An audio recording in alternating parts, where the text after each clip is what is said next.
من جديد بيتكوفيتش يثير الجدل. ومن جديد الجماهير الجزائرية تتساءل إلى أين يسير المنتخب الوطني؟ قائمة نوفمبر جاءت كأنها مرآة لأخطاء تتكرر بلا تصحيح، بلا رؤية، وبلا هوية هجومية تشبه الخضر الذين نعرفهم. 10 مدافعين، 8 لاعبي وسط، و6 مهاجمين فقط. هل هذا فريق يريد الفوز؟ أم فريق يخاف من الخسارة؟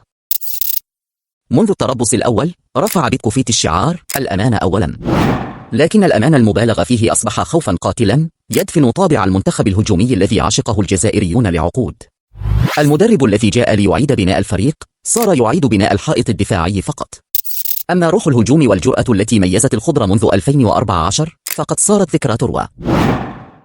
فلنبدأ من الخلف.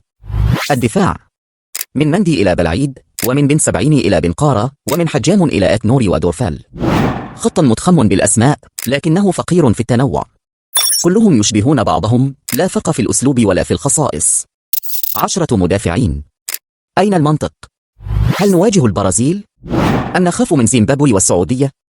أما الوسط 8 أسماء تتزاحم على الميدان لكن بلا مبدعين. بن ناصر يعود بعد غياب، نعم، لكن حسام عوار ما زال تائها بين دور صانع اللعب ولاعب البوكس تو بوكس. زروقي وزرقان نفس الأدوار، ولا وجود لصانع الإيقاع الحقيقي، ذلك اللاعب الذي يمنح الكرة نفسا ويحول الرتابة إلى فكرة هجومية مفاجئة.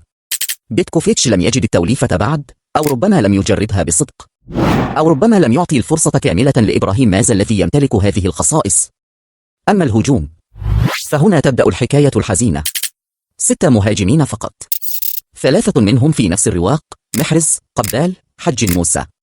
3 آخرون، أحدهم يوظف في غير مكانه، وآخر جر حتى الملل، وثالث عاد مؤخرا من الإصابة. أين التنوع؟ أين الجناح الأيسر المهاري؟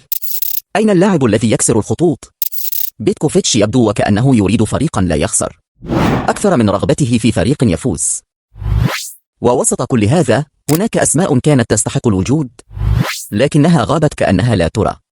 بولبينا، حماد عبديري، بو عناني. أسماء تنتظر إنصافا، بينما تتكرر أسماء أخرى في القوائم فقط لتملأ الفراغ لا لصنع الفارق. أسماء تستدعى ولا تلعب مثل شياخة. كيف نطالبهم بالتألق وهم لا يلمسون العشب؟ بيتكوفيتش يدور في حلقة مغلقة، لا مشروع هجومي واضح ولا شجاعة في التغيير. هو مدرب يفضل أن لا يخسر على أن يربح، لكن في كرة القدم الخوف لا يصنع المجد. ورغم كل الجدل لا يمكن أن ننكر بعض الإشراقات. رجوع بن ناصر خبر يفرح القلب، رؤية أية نوري مجددا في التربص تبعث الأمل، عودة عوار ومنصف بقرار تفتح خيارات جديدة. والمفاجأة الكبرى استدعاء إلياس بن قارة من بوروسيا دورتموند وياسين تطراوي من شارلوروا لأول مرة. شباب بمستقبل واعد. ربما هذه البذور التي يمكن أن تعيد الهوية في قادم الأيام. لكن هل سيمنحهم بيتكوفيتش الفرصة؟ هل سنراهم في الملعب حقا؟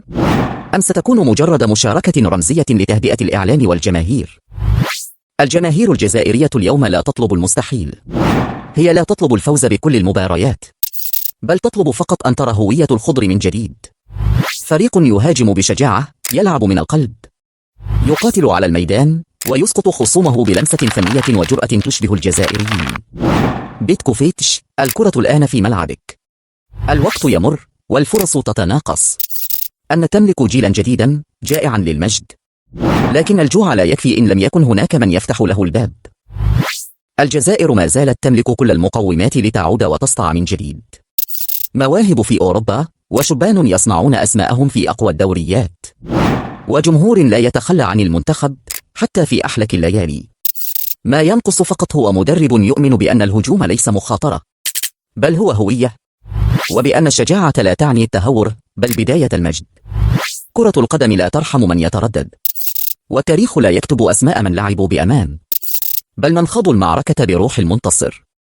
فهل سيتعلم بيتكوفيتش الدرس؟ أم سيبقى رهينا للخوف حتى يرحل؟